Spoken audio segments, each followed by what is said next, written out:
Hello everyone and welcome back to Let's Play Hearts of Iron for the New Order, Last Days of Europe, with me, Alpha by Omega, and Empire of Japan. So ended the last episode on a fairly high note, working at the upgrades to our expeditionary force. We'll have to decide how those units are going to look in the end. But before we do that, we'll need a lot of extra arm experience, which we do not have at this point. We also mentioned that we have 3 production units, so we can check what to do with those. We have actually 5.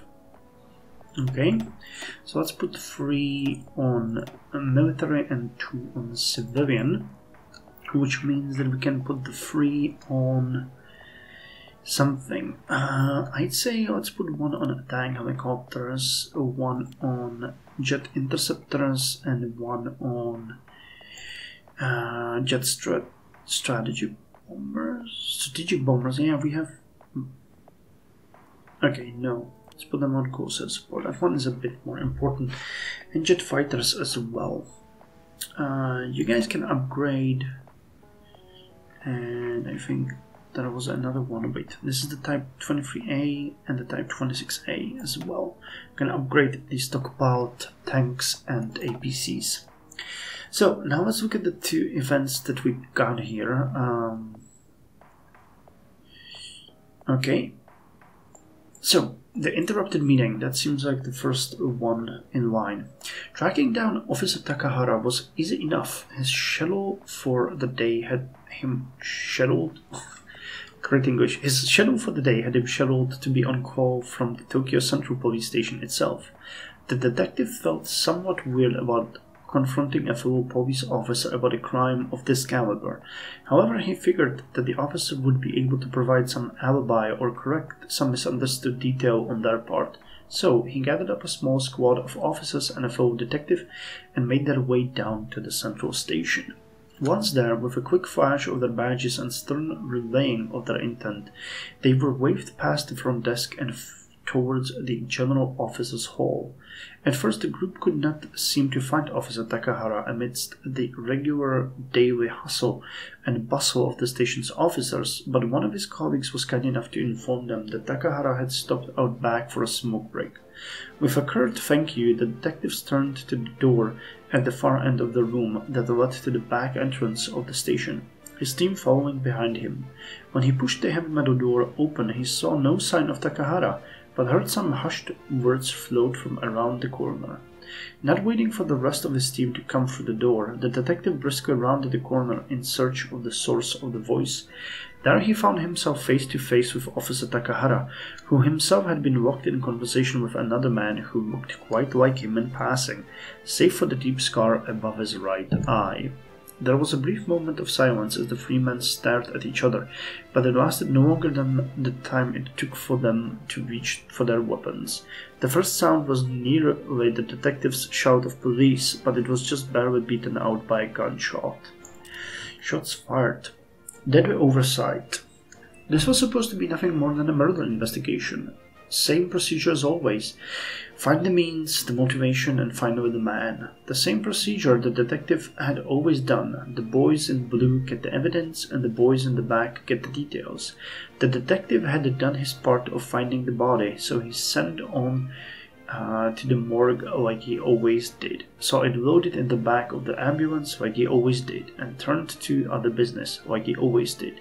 The ambulance drove for about 5 minutes before the bombs that had been stuffed in the corpse's chest cavity went off. Of course, everyone heard the blast right away, but by the time the police arrived on scene, all that was left was a smoldering wreck. 2 medical workers and a police officer had been in the back when it went off. After an hour of work, their bodies were pulled from the wreckage, shredded by shrapnel, their blood mixing with the splattered gore of what remained of the body. Jesus Christ. By some miracle, the driver of the ambulance managed to survive the initial blast. They found him collapsed a few meters from the driver's side door, having pulled himself away from the ruined ambulance. The detective held the driver's hand while bloody tears ran down his cheeks as he cried that he couldn't see out of his left eye or feel his legs, and promised him it would be okay as he was loaded into another ambulance, crying out the names of his wife and children. After 6 hours of surgery, the driver was pronounced dead. Now this is personal. Jesus Christ. What's going on? And really doesn't sound like a great thing. The good news though is we repaid the investment into Indonesia already. So yeah, the yearly surplus is going up because we are lowering the debt, and as the GDP keeps increasing and the relative debt grows lower, the yearly surplus will also grow higher, which was the original plan all along. I'll have to check this. Poor relations, poor relations. It would probably make sense to improve the relations with the technocrats. But I'd rather further increase the House of Peers and public support, and the government stability for that matter. Shrapnel. Pulling the victim's body free from the fish vat and examining the sordid details had been gruesome work, but the process of going through the ruined ambulance and its former occupants was 1,000 times worse. It had been an ordeal in itself just to separate the shredded remains of their co-workers and the splattered gore of the victim's corpse. To make matters worse, much of what had been blasted or torn away had been charred and burned by the flaming ambulance, further desecrating the bodies of the innocent and practically destroying any hope of retrieving evidence from the body itself. As for the bomb that had caused the horrifying blast, very little of it was left in any useful capacity. What had not been scattered to the winds by the initial explosion had been blackened beyond recognition by the flames. But by some miracle, stroke of luck, a single salvageable piece of evidence was preserved. Inside the chest cavity of the victim, now exposed to the open air by the vicious wound, they found a particular piece of shrapnel embedded within its bloody walls. The shrapnel was much like all the others, save for the row of characters stamped into the metal. A military serial number, the same kind that could be seen on any of the tens of thousands of grenades, bombs and shells that flowed in and around the Japan and the Go Prosperity sphere. But beyond that, one string of numbers and letters, the bomb had succeeded in its purpose. The body had reached its bloody end. Buried the body and led with it. Okay, the view from the ground. The detective's vision was blurry, and the shapes and colors of the world merged and melded with each other. With each blink, his eyelids became heavier and heavier, flicking his vision between indiscernible fog and total darkness. But for a moment, with a great amount of effort on the detective's part, his vision became clear. He saw the scarred man in front of him, face down against the hard concrete ground. His hands were cuffed behind him, and the boot of the police officer was placed squarely on his back. Turning his eyes a bit, he could see a small pool of blood forming beneath him, trickling out of a dark hole in his leg. The detective also became aware of the fact that the world around him was quite loud. The sounds appeared distant and garbled, but he had been so focused on looking, he had hardly noticed them at all. With yet more effort, the detective strained to hear the sounds of surroundings. First he heard the groaning of the scarred man in front of him, soft and indistinct. Next came the repeated pops and cracks of gunfire, accompanied by the occasional whizzing of bullets and rumbles of impact. Finally, he turned to see one of the officers that had accompanied him crouched behind a crate and screaming into his radio. For a moment their eyes met, and he saw fear, confusion, and above all, loss. Then, as the detective's eyelids fell for one last time, the words he shouted became clear. "Requesting backup to our location immediately. We are taking fire from a police officer at the southeastern exterior of the central station. Officer is down. I repeat, officer is down. But we aren't done."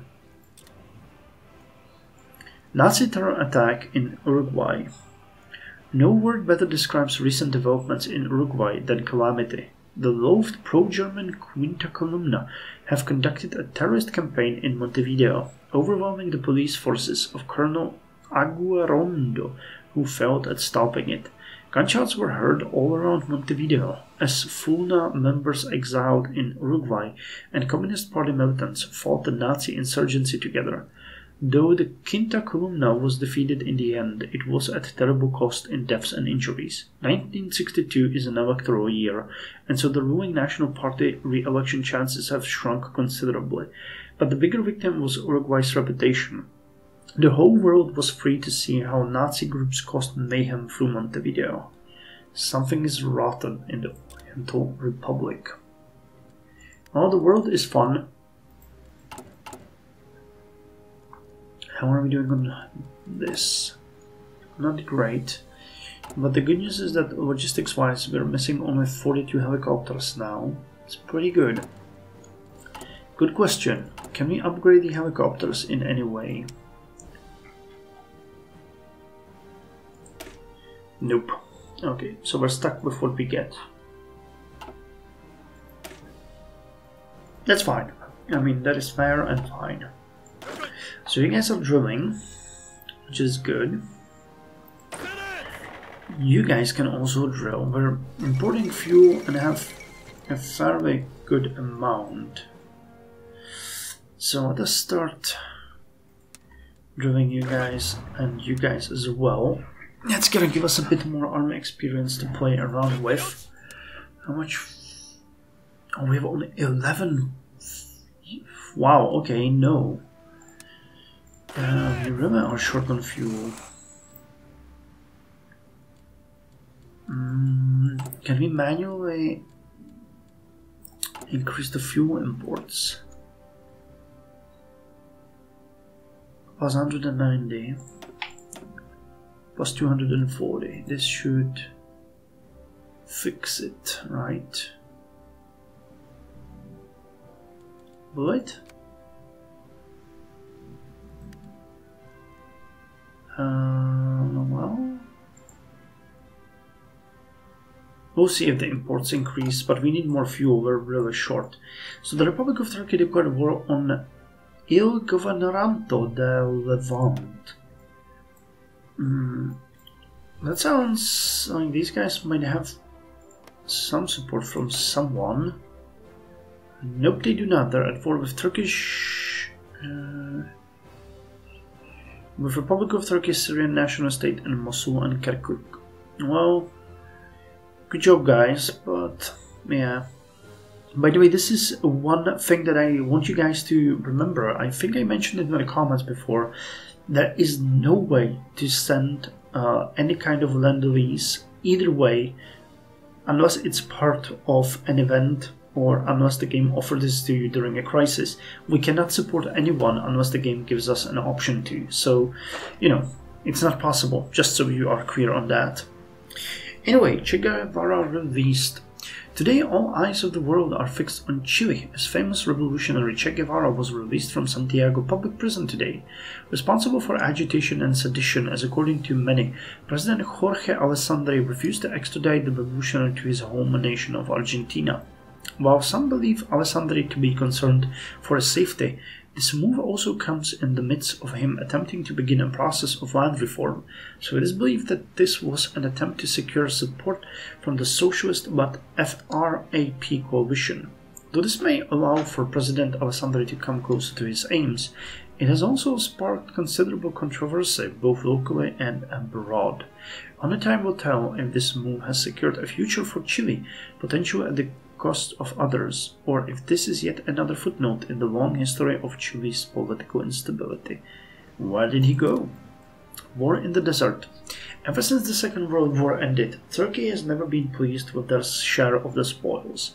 Far too many Turks ended up outside of their borders. These long simmering tensions have exploded today as Turkish President İsmet İnönü has announced that a state of war now exists between the Turkish Republic and the Italian Empire. Despite being former allies, the war has already proven extremely popular in Turkey. Young nationalists march through the streets of Ankara, calling on İnönü to lead us to victory. Comparatively, in Italy, the public has shown little to no support for the war, with many questioning why Italy is even in Cyprus in the first place. Wait. In Cyprus? Northern Alliance. So Cyprus is Did I miss something? And you know what? I don't think there is much of a question of why this war would be so popular when there is such a huge discrepancy in the military force. Just Turkey has about double the size of their forces. They're probably better equipped, and I'm not even talking about, you know, the Syrian national state and Mosul and Kirkuk, who are also sending forces. It's very easy to gang up on someone and then pronounce it awesome. Hold on, so what's going on with the trade? We're not importing. Do I need to send it somewhere? Recurring trade. The rest is auto balanced. Yeah, if I say auto balance this, I don't want to auto balance it. I want to improve or import more. Yeah, 30 by 24 at cost. Yeah, I guess there's nobody that will actually sell us more oil at this point. Value 1 point. Because we are bleeding out oil like there's no tomorrow. Trading partners. I don't think we can do anything here.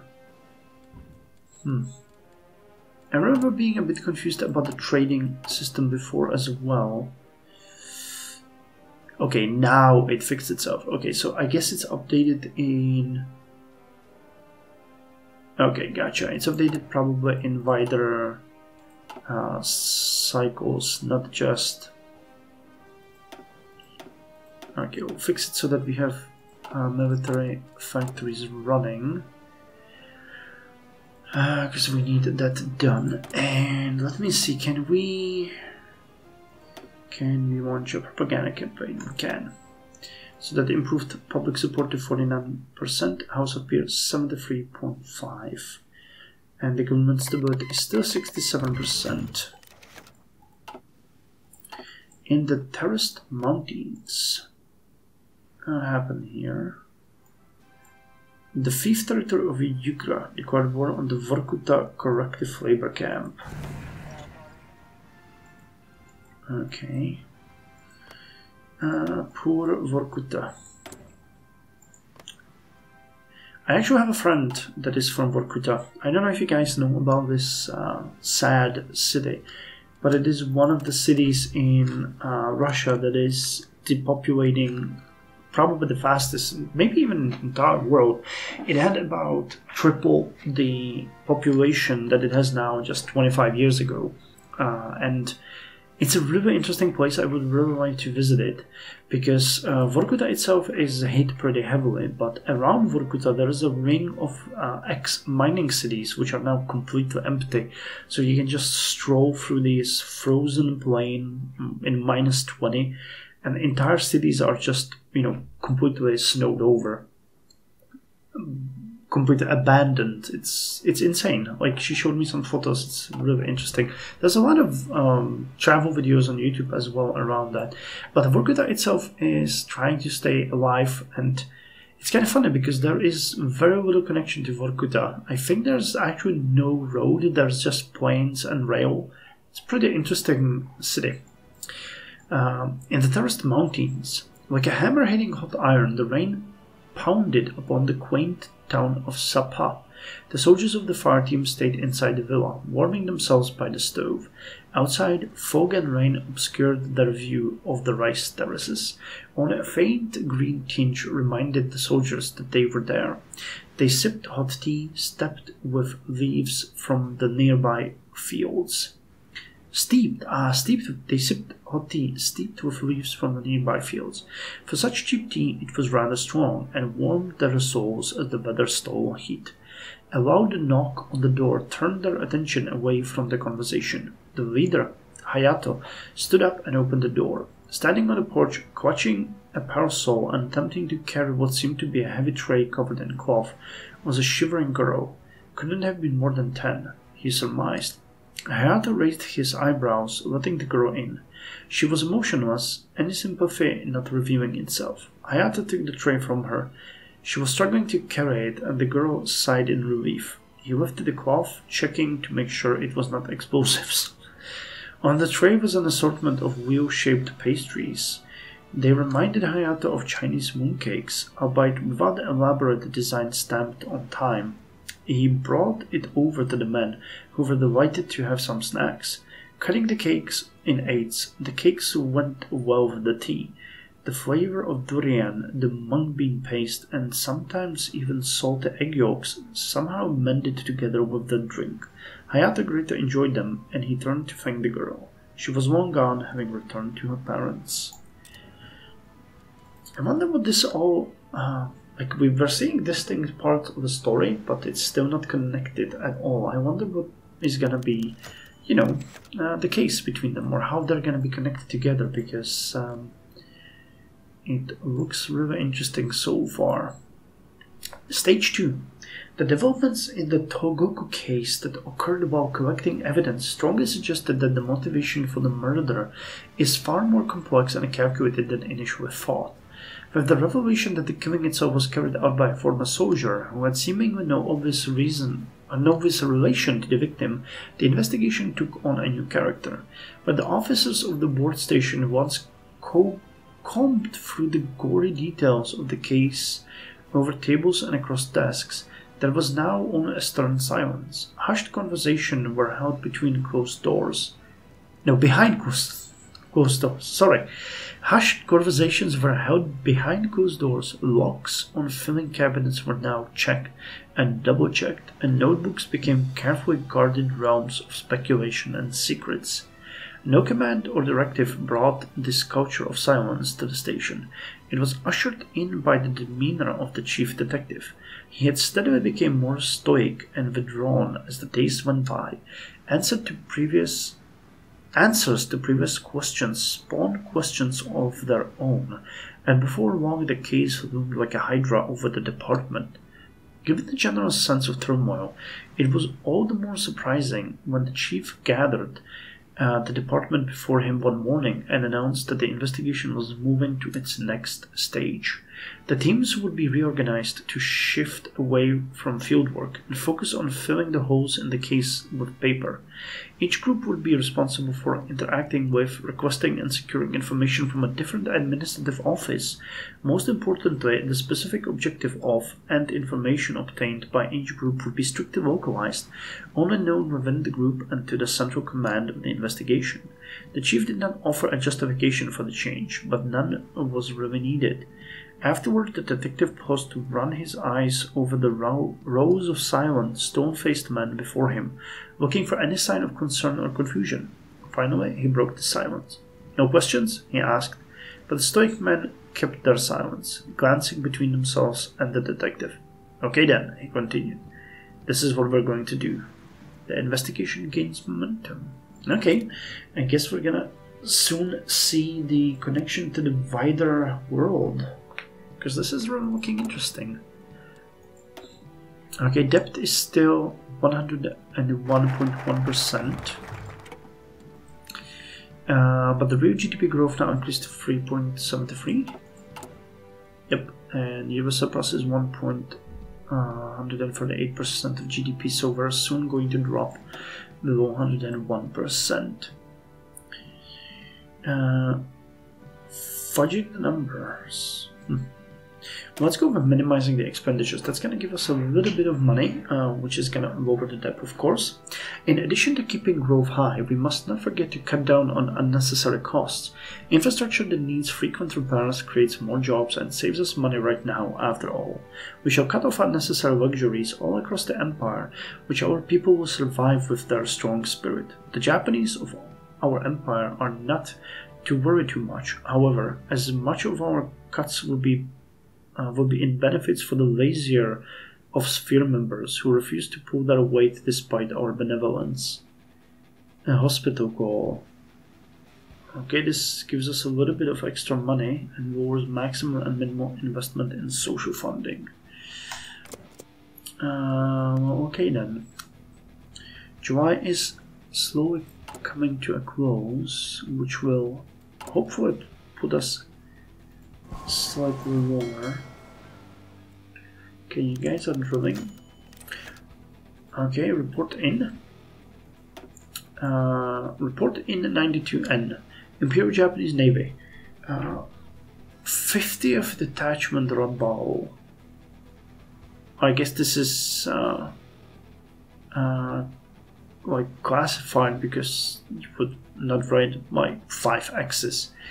So it's just an unnamed detachment Rabao. Attention to IGN General Staff. Subject contraband interdiction in Indonesia. First, naval patrols in the near waters surrounding Indonesia outlying islands have reported an uptick in naval interdictions of contraband smugglers in numbers beyond the ability of local Indonesian forces to process. Second, most smugglers report depressed economic conditions in Indonesia's outlying islands as the primary factor in driving them to criminal activity, primarily of smuggling copra, dried coconut meat, to other islands. Why would this be a smuggling article? Dried coconut meat? However, several IJN patrols have reported armed incidents where smugglers return fire or attempt to sink their vessels in response to inspections. Subsequent boarding action confirmed cargoes of explosives and firearms of American or Australian origin. Okay, well that makes sense then. Smuggling of orphan weaponry in the Indonesian archipelago is clearly worrying development in context of political discontent in Indonesia and speaks poorly of the Indonesian security forces' control over maritime activities. 5. Urgently request additional resources to Rabao for maritime interdiction duty. Noted. Rabao. Well, we have you in here. Rabao would be where?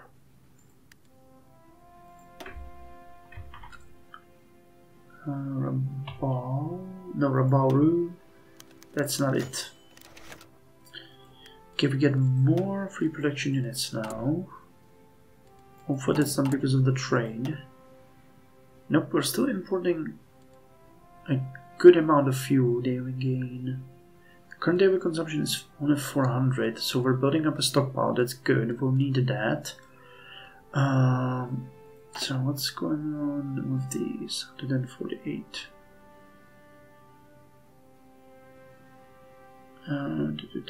By providing more, both our economic growth as well as our stability will benefit, but we will also need to devote more. Okay, we might want to increase this to give them more consumer goods to get better stability and economic growth. But now let's... Oh wow, no wait, 149. I thought it was 144 out of 149. Okay. Meijden no Hogyo Hanseiki Kinen. Today, the 50th anniversary of the passing of the Emperor Meiji was observed. Major parades in Kyoto, Osaka, and Tokyo were organized. Many schools had prepared special lessons on the life and deeds of the late emperor, and the Kyoto Imperial University released a 3-volume biography, the first about his life before the restoration up until the abolishment of the Han system, the second about courtly life and reforms in the early period, and the third about his later life, starting from the Sino-Japanese War of 1894. The emperor lived through the important renovation of Japanese state and culture. Born in Kyoto the year before Commodore Perry forced the Bakufu to open the country, which led to action that participated in bringing it down and leading the way towards imperial rule in 1868. Under his wise oversight, Japanese society experienced a breakneck modernization. Modern schools, industrial bases, and a modern army was developed. Most importantly, the Meiji Constitution was established under his reign, which continued to be upheld even to this day.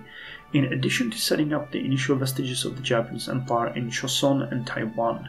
While the Japanese people revere the contributions made by Meiji, whether his legacy is upheld to this day is still up for debate, especially amidst the corruption and bureaucratic chaff of the current administration. Nippon Banzai. So how much did we lose? Nothing.